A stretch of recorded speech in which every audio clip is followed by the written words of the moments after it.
Bon, ben on va voir si vous savez faire des étoiles. Bon, à côté, vous avez encore de la place.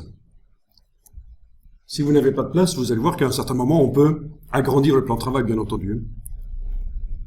Parce qu'en fait, voilà, dans Illustrator, on démarre d'un format A4 ici, mais ça n'a pas d'importance. Je peux l'agrandir, en faire un format A3 finalement, l'agrandir, parce que de toute façon, pour finaliser le travail, je vais devoir l'amener dans InDesign et recadrer la partie qui m'intéresse. Donc, techniquement, avec l'outil plan de travail, on peut prendre les poignées et agrandir le format si nécessaire.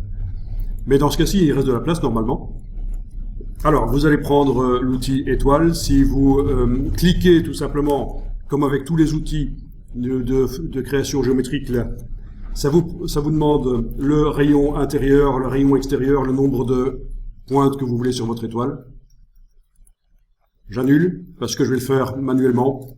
Je ne vais pas m'attarder trop là-dessus, parce que c'est quelque chose que vous connaissez déjà certainement. Cliquez, glissez, vous avez une étoile.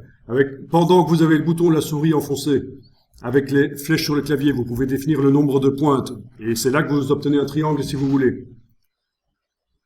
Avec la barre d'espace, pas la barre d'espacement, avec la touche majuscule, on peut même le contraindre sur des axes. Même s'il a, comme ça, voilà, 5 pointes. Voilà, avec la touche majuscule, on peut la contraindre sur des axes. Avec la touche Alt, vous avez l'étoile typique, comme ça, en plus, hein. D'accord? La touche Alt vous met l'étoile avec voilà, l'étoile qu'on connaît, stéréotypée. Ok. Alors, avec la touche commande du Mac ou contrôle du PC, quand vous bougez, ben c'est la distance entre les deux cercles de création de l'étoile. C'est la touche commande du Mac ou contrôle du PC. Aucune touche, c'est la dimension. Donc là, vous avez tout, hein.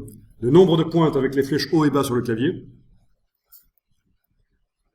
La touche commande pour l'aspect de l'étoile.